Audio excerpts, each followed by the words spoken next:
चीज़ जो समाज में बहुत ही नासूर की तरह सबको खाया जा रहा है, नासूर की तरह, शायद उस समाज के एक व्यक्ति आप भी हो सकते हो, आपके साथ भी वो सारी चीज़ें हो सकती हैं। आप भी कभी ना कभी वो चीज़ से गुजरे होंगे जो मैं अभी मतलब इस वीडियो में आगे बताने वाली हूँ।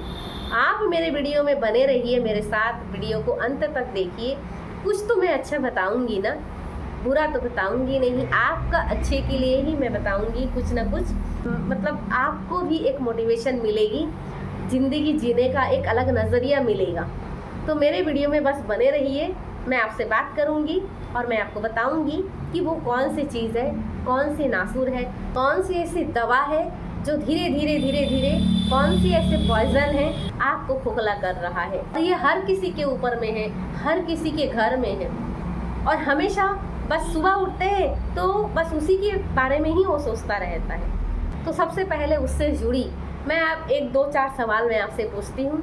अगर आप वीडियो देख रहे हैं तो नीचे कमेंट ज़रूर करिएगा मेरे प्रश्न से रिलेटेड, कि आपके पिताजी को याद कीजिए, आपके माताजी को याद कीजिए, उनके बारे में जो भी अच्छा बुरा जो भी इंफॉर्मेशन है, क्योंकि मम्मी पापा हैं तो मम्मी पापा के बारे में तो अच्छी ही इंफॉर्मेशन होगी ना, तो उससे जो भी चीज़ें रिलेटेड है, क्योंकि मम्मी पापा आपको जन्म दिया है, और भले दुनिया की कोई भी व्यक्ति आपसे कुछ भी करे, लेकिन आपके मम्मी पापा आपसे कभी भी वो आपका बुराई नहीं सोच सकते। एक दुनिया में यही व्यक्ति है और दूसरा और भी व्यक्ति है, वो है आपके टीचर। दो व्यक्ति ऐसा है जो चाहते हैं इस दुनिया में कि आप बहुत आगे बढ़ें, अपना नाम कमाएं और साथ में उनका नाम भी रोशन करें। तो एक हो गए मम्मी पापा, दूसरा हो गए आपके टीचर, है ना। तो टीचर को तो छोड़िए, मैं उसको साइड में रखती हूँ, वो अलग टॉपिक है।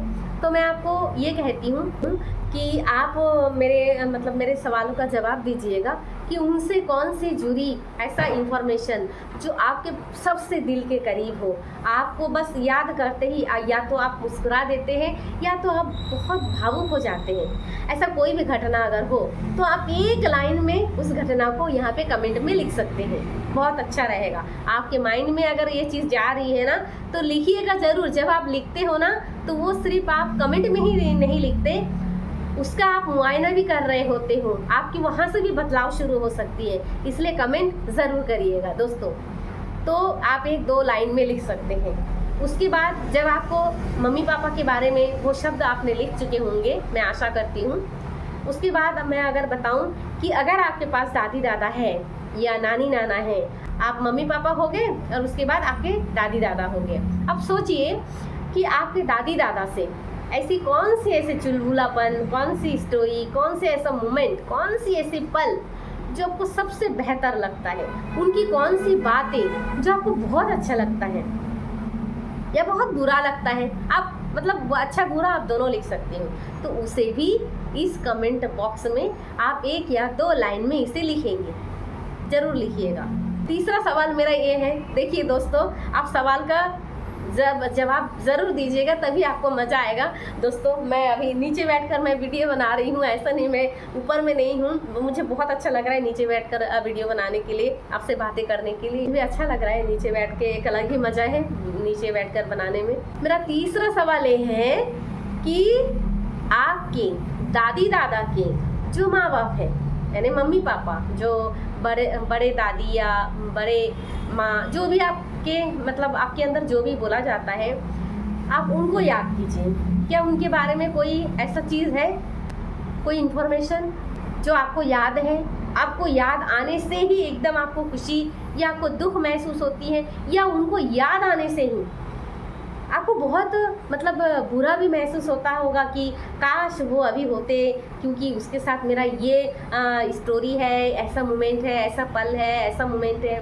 मतलब ऐसे होते हैं जैसे हमारे मम्मी पापा के साथ में जैसे छोटे छोटे मोमेंट होती है जो बहुत दिलचस्पी होती है, दादा दादी के साथ होती है जो बहुत ही अलग एक फीलिंग दे जाती है, वैसे ही उनकी मम्मी पापा के साथ में, यानी आपके दादी दादा के माँ बाप के साथ में ऐसा कोई आपके साथ कोई चीज़ हुआ है तो भी आप कमेंट करिएगा।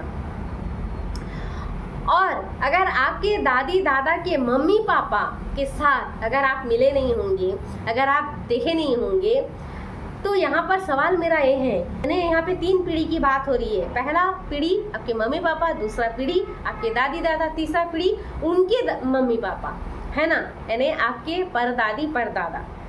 अब सोचिए कि आपके परदादी परदादा की बात अगर आपको याद नहीं है तो उनके जो आपके परदादा आपके परदादी के जो माँ बाप हैं उनके बारे में अगर मैं आपसे कुछ बात कहूँ या पूछूँ ऐसे ही, तो क्या आप कुछ उसके साथ कुछ संबंध आप बना पाएंगे? मुझे नहीं लगता। कि वो तो छोड़िए, दूर की बात है, आप अपनी परदादा परदादी के साथ भी कोई ऐसा कोई मोमेंट आप याद करके ना आप भावुक हो जाएंगे, ना आपको ऐसा कोई पल होगा। क्योंकि उससे अगर वो नहीं होंगे दुनिया में, और आप देखे भी नहीं होंगे कि ज़्यादातर लोग 3 पीढ़ियाँ बहुत मुश्किल होता है 3-4 पीढ़ियाँ देखना, तो उससे रिलेटेड शायद आपके पास कोई फ़ोटो भी होगा, नहीं होगा। आपके पास आपके दादी यानी परदादी परदादी का ना फ़ोटो होगा और ना आपके पास कोई ऐसा मोमेंट होगी, ऐसे कोई बातें होगी, ना आपके साथ कोई जुड़ाव होगा। यानी जो आपके बच्चे हैं, अगर आपके बच्चे होंगे, अगर आप उस एज में हैं, आपके अगर बच्चे होंगे और आप अपने बच्चों से अगर शेयर करेंगे कि मेरा परदादी के जो माँ बाप है वो ऐसे थे, ऐसे करते थे, क्योंकि आपके साथ कनेक्टेड थे, तो आप फील कर पा रहे हो कि मेरे दादी ऐसा है, मेरा दादा ऐसा है, मेरा परदादी ऐसा था, मेरा परदादा ऐसा है। लेकिन आपके जो बच्चे हैं वो किसी भी तरीके से रिलेट नहीं कर पाएंगे। मानते हैं ना आप? अगर हाँ तो कमेंट में ज़रूर लिखिएगा, क्योंकि वो कनेक्ट नहीं हो पाएंगे, क्योंकि वो उससे ना जुड़ा हुआ है, ना उनके पास कोई फ़ोटो है, ना उनसे कोई शब्द जुड़ा है, ना कोई स्टोरी जुड़ी, कुछ भी नहीं है, ना एक साथ खाना पीना कुछ भी नहीं हुआ, उन लोग कनेक्ट ही नहीं हुए हैं उनके साथ, तो उनके अंदर वो फीलिंग भी नहीं है। और जब फीलिंग नहीं है तो भूल चुके गए हैं ना। अब मैं आपको जो बात बताने वाली हूँ बहुत गंभीर और बहुत गंभीर विषय में टच करने वाली हूँ। आपको आपके अंतर मन को अभी लगेगा कि सोचिए कि आप जिनके लिए इतना सब कुछ कर रहे हो, इतना मेहनत कर रहे हो, आपका नाम भी एक दिन वैसे ही जैसे आपके परदादी परदादा का नाम नहीं है, जैसे उनको याद करके कोई अभी रोता नहीं है, कोई हंसता नहीं है या कोई भावुक भी नहीं होता है, वैसे एक दिन आप भी इस दुनिया छोड़कर चले जाएंगे और आपको भी कोई याद करने वाला नहीं होगा। आपके बच्चे तक ही वो यादें रहेंगी। उसके बाद आगे का जो होगा आप खुद ही इस बात को आप मतलब रियलाइज़ कर सकते हो। आपका ना फ़ोटो होगा, ना आपकी कोई कहानी होगी, ना आपकी कोई स्टोरी होगी, ना आपके बारे में कोई चर्चा होगी, यहाँ तक कि आपका फ़ोटो भी शायद ही मिलेगा। आपका फ़ोटो भी इधर उधर नहीं होगा, क्योंकि उनसे कोई कनेक्टेड नहीं होगा, इसलिए वो फ़ोटो भी कहीं फेंक दिया जाएगा। तो क्या आप ऐसे ही इसी ज़िंदगी को जीने के लिए आए हैं? तो अभी मेरा सवाल ये है कि अभी आपके पास जो भी पल है, मैं यहाँ पर आपको हताश करने नहीं आई हूँ, मैं सिर्फ आपको अवेयरनेस कर रही हूँ कि अगर आपके पास अभी जिस वक्त जैसा आप कमा रहे हैं, जैसे चीज़ों सिचुएशन में आप रख रहे हैं ना, आप एक बात का याद कीजिए, आप हमेशा याद रखिएगा कि कोई भी सिचुएशन हमेशा रहता नहीं है, वो चला जाता है।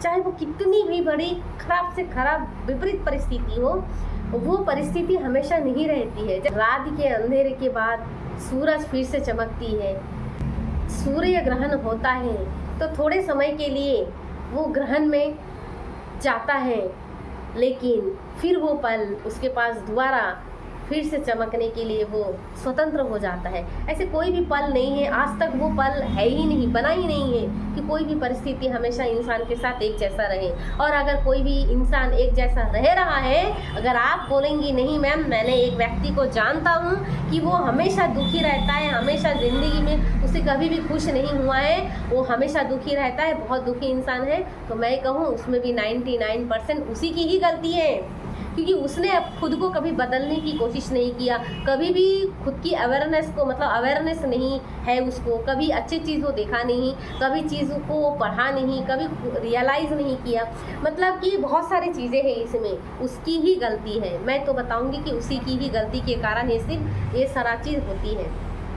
लेकिन अगर आप बदलाव कर रहे हो कि आप अपने माइंड में बीज डाला, आप अपने माइंड सेट को तैयार किया, आप इस चीज़ को कहते हो, तो अभी जो मैं शुरू में जो सवाल पूछी थी कि मैं एक सवाल आपसे पूछूंगी, या इस वीडियो का जो मोटिव है वो मोटिव ये है कि आप क्यों सोचते हो कि परिवार क्या कहेंगे। आपको शादी में, पार्टी में डांस करने का मन है, आप क्यों नहीं करते? क्योंकि आपको शर्म आती है कि लोग क्या कहेंगे। अगर आपको अभी बच्चों की तरह दौड़ना पसंद है और आप नहीं दौड़ पा रहे हैं कि लोग क्या कहेंगे। अगर आपके मन में कोई ऐसी चीज़ है जिसे करने से आप बहुत खुश होते हो, जो आप बचपन में करते थे, जैसे कि खेलना, किसी से बात करना, ठहाके लगा के हंसना, कोई चीज़ लिखना, तो आप क्यों नहीं लिख रहे हो? किसके लिए बैठे हो? आप उसके लिए बैठे हो जो कि आपको बिल्कुल भी याद नहीं रखने वाला है। आप ऐसा क्यों नहीं सोचते कि एक दिन आपको भी भुला दिया जाएगा, एक दिन आपका भी नामो निशान मिटा दिया जाएगा, एक दिन आपका भी फोटो यहाँ पर इस दुनिया में नहीं होगी। तो इसलिए अभी आपके मन में अगर कहीं पे घूमने का मन है तो क्यों नहीं जाते? आप इमेजिन कीजिए कि आपके घर में खाना नहीं है, 1 हफ्ते से आपके बच्चे भूखे हैं, आप क्या करेंगे? आपके बच्चे के लिए आप सोचेंगे कि लोग क्या कहेंगे? आप तो तब वो भी नहीं सोचेंगे लोग क्या कहेंगे। और रात के अगर 12 बज रहा होगा और आपके बच्चे भूख से चिल्ला रहे होंगे, और उस वक्त आप क्या करेंगे? आप नहीं सोच सकेंगे। उस वक्त उनसे भी आप बात करने के लिए तत्पर हो जाएंगे, आप राजी हो जाएंगे, जिससे आप कभी बात भी नहीं करेंगे। उसके पास जाके भी आप बात कि आप खाना मांग के लाएंगे, आप पैसे मांग के लाएंगे, कुछ तो करेंगे अपने बच्चों के लिए, है ना? तो आप किसके लिए कर रहे हो? उन बच्चों के लिए कर रहे हो। लेकिन धीरे धीरे क्या होगा, आपके अस्तित्व भी खत्म हो जाएगा। तो अस्तित्व खत्म होने से पहले कुछ अच्छा काम कीजिए, कुछ ऐसे कीजिए ताकि आपका नाम रहे, ताकि आपका 4 पीढ़ी भी निकल जाए ना।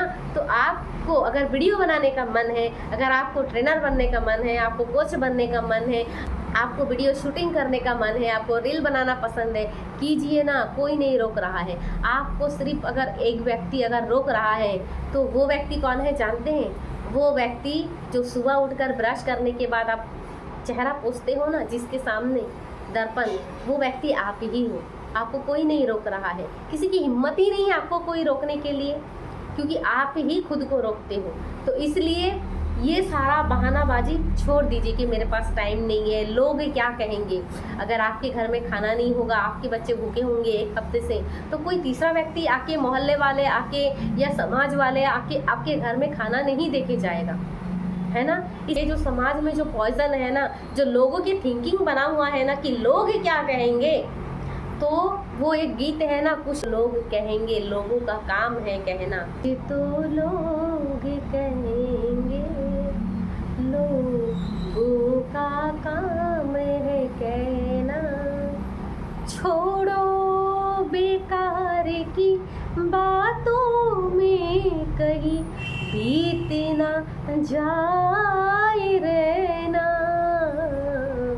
कुछ तो लोग कहेंगे, लोगों का काम है कहना।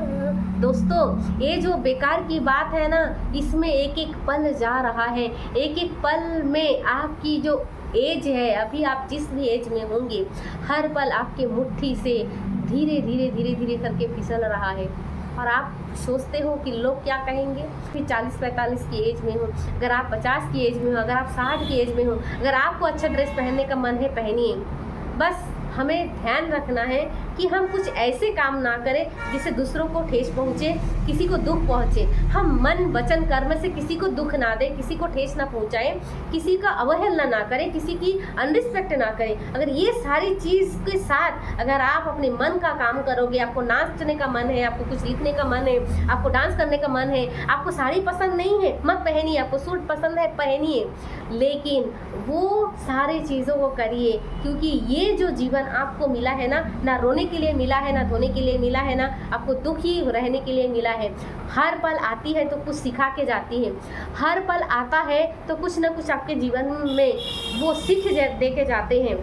और उस विपरीत परिस्थिति से हमें इसलिए ही मिलाते हैं, उस विपरीत परिस्थिति भी इसलिए आया है आपके जीवन में। अगर आप कोई विपरीत परिस्थिति से अभी घिरे हुए हों, सिर्फ इसलिए आया है कि उससे भी आप सीख लो, उससे भी आप आगे जाके खुद को जो अंदर जो बीज पड़ी हुई है ना, उस बीज को भी टूट के पौधे बनने में उस बीज को भी टूटना पड़ता है। एक पत्थर को मूर्ति बनने में भी उससे ठोकर खानी पड़ती है, उसे छैनी हथौड़ा का उसे मार सहन करनी पड़ती है, तब जाके एक पत्थर मूर्ति बनती है। और जब बादल फटती है ना, जब बादल फटती है तभी वहाँ से वर्षा होती है, और वर्षा होके इस धरती को शीतल करती है। तो आप ये मत सोचो कि लोग क्या कहेंगे, लोग जैसा है वैसा है, लोग अच्छे करेंगे तो भी बुरा बोलेंगे, बुरा करेंगे तो भी बुरा बोलेंगे। लोगों की बातें छोड़िए, अगर आपके मन में कोई भी ऐसा चीज़ है जिसमें आपको खुशी हो रही है तो आप उसे करिए और ज़िंदगी को जिए, क्योंकि एक दिन ना एक दिन आपका नामो निशान मिट जाएगा, आपका अस्तित्व खत्म हो जाएगी। सिर्फ आपका अस्तित्व आपके बच्चे तक ही है, जब तक आपके बच्चे हैं। आपके बच्चे के साथ इसलिए क्योंकि आपने उसे जन्म दिया है, ज़्यादा कनेक्शन है उसके लिए, हर हद तक हर पल आप खड़े रहते हैं, इसलिए वो साथ में है। पति पोता भी इसलिए साथ में रहते हैं क्योंकि वो आपके साथ कनेक्टेड है, आपके साथ आदर प्रेम सद्भाव है। लेकिन उसके बाद क्या, उसके बाद ना आपका नाम रहेगा, ना आपका अस्तित्व रहेगी, ना आपका फोटो रहेगी, कुछ नहीं रहने वाला है। इसलिए अगर कोई प्रेम से बात करते हैं ना तो उससे प्रेम से बात करिए। अगर मन में कोई चीज़ आपको बुरा लग रहा है ना, फेंक डालिए उसको। बस मैं ये बोलना चाहती हूँ कि बस उस चीज़ को हटा दीजिए। आत्मा को, उस सबकॉन्शियस माइंड को मैं जगाना चाहती हूँ कि बाहर लाइए उस माइंड को और जिए ज़िंदगी को। जिए कि लोग क्या कहेंगे, लोगों के बारे में सोच करके आप अपने जीवन को खराब मत कीजिए, बर्बाद मत कीजिए। और ये भी मत सोचिए कि फैमिली ऐसा है, फैमिली क्या करेगा, फैमिली के बारे में। आप अगर ज़िंदगी भर फैमिली दोस्त ये सब करते रहेंगे तो आप खुद की ज़िंदगी, जो आप खुद के मन में जो है वो कब जिएंगे, है ना। तो ज़रूरी है कि आप उसे ज़रूर जिए, अपने ज़िंदगी को प्यार करें। आप खुद से प्रेम करने का मतलब ये नहीं है कि बस आप एकदम शूट बूट पहन लिए, टाई पहन लिए, अरे मैंने तो खुद को संवार लिया। भाई खुद को संवारना अलग चीज़ है। शूट बूट पहनना, साड़ी पहनना, ज्वेलरी पहनना, घड़ी पहनना, महंगी चीज़ें पहनना, महंगी ज्वेलरी पहनना, महंगी कोट पहनना, वो अलग चीज़ है। आप बॉडी को सजा रहे हो, लेकिन अगर आपके अंदर में जो सेल्फ है, जो आत्मा है, जो आप स्वयं हो, आपके अंदर अगर वो अंदर से दुखी है और आप ऊपर से सूट बूट पहने हुए हो तो कोई फ़ायदा नहीं होने वाला है। लेकिन अगर आप अंदर से खुश हो, आपकी सेल्फ खुश है, आपकी सबकॉन्शियस माइंड खुश है, आपकी आत्मा खुश है, तो आप जो भी चीज़ पहनोगे ना तो उसमें तो आप खुशी ही रहोगे। तो अंदर से भी खुश, आप बाहर से भी खुश, तो दोनों तरफ से खुश। तो बात बनेगी ना वो एकदम परफेक्टली बात बनेगी। लेकिन अगर आप सूट बूट पहने हुए हो, आप महंगी चीज़ें पहने हुए हो, घड़ी पहने हुए हो, बूट पहने हुए हो, लेकिन अंदर से आप मरे हुए हो और अंदर से आप मर चुके हो, तो फिर वो सजावट कोई काम का नहीं है। इसलिए ऊपर से सजाइए, खुद को संवारिए, खुद को कीजिए, सब कुछ कीजिए, करना भी चाहिए। लेकिन उससे ज़रूरी है ज़्यादा कि 100% खुद के अंदर में जो आपकी एक छोटा मन है, जो छोटा बच्चा है, जो आपका सबकॉन्शियस माइंड है, उसका ध्यान रखिए। उसका ध्यान रखेंगे तो आप ऐसे ही खुश होंगे, क्योंकि खुशी हमारी मन की एक अवस्था है। जैसे दुख, दर्द, रोना, ये सारा मन की फ्रीक्वेंसी है, ये सारे हमारे मन की भाव है। ये अलग अलग फ्रीक्वेंसी में अलग अलग चीज़ें उत्पन्न होती हैं। आत्मा तो ठीक है, लेकिन बॉडी पंचतत्व से बना है, उसके पास तो जो आएगा, बस माइंडसेट भी उसी से बना हुआ है, तो उसी के पास तो जो आएगा वो वैसा ही रिएक्ट करेगा, बॉडी वैसा ही रिएक्ट करेगा। खुश रहने के लिए आपको ना कि पैसों की ज़रूरत है, ना कि किसी चीज़ की ज़रूरत है, किसी भी चीज़ के नहीं। अगर आप बोलेंगे कि खुशी के लिए मुझे ये कार मिल जाए तो मैं खुश हो जाऊंगा, बहुत लोगों के पास कार मिला है, लेकिन वो खुश कहाँ हुए हैं। जैसे ही वो कार लेते हैं, खुश होते हैं 2-4 दिन, फिर वो तीसरा दिन फिर वही के वही मुंह लटका के घूमते रहते हैं। फिर उसको नया चीज़ चाहिए, 100 करोड़ चाहिए, 100 करोड़ मिल जाती है, फिर वही 100 करोड़ कमाने के बावजूद भी उसके जीवन में वही शांति नहीं होती, वो बीमारी से घिर रहे होते हैं, या तो उसके फैमिली में अच्छे नहीं होते, या तो उसके रिश्ते खराब होते हैं, या तो वो बीमारी से जूझ रहे होते हैं, यानी वो खुश नहीं है।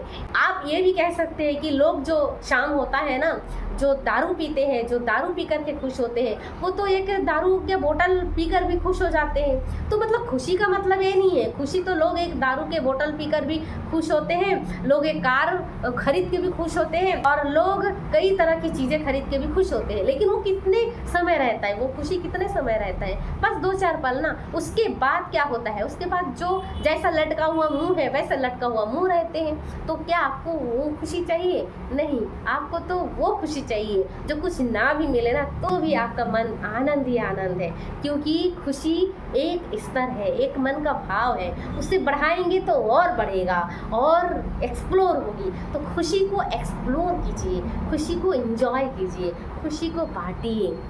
तो दोस्तों, मैं ये वीडियो जो है ना बहुत लंबा हो गया है, मुझे भी मालूम है, लेकिन आप वीडियो को स्किप करके मत देखिएगा, अच्छे से देखिएगा, कमेंट ज़रूर कीजिएगा, है ना। और वीडियो अगर अच्छा लगा तो इसे शेयर ज़रूर कीजिएगा। इसी के साथ मैं लक्ष्मी हवलदार इजाज़त लेती हूँ। धन्यवाद, थैंक यू। आप खुश रहिए और आपकी सेहत अच्छी रहे, मस्त रहे। Happy life, enjoy your life. Thank you दोस्तों, लव यू।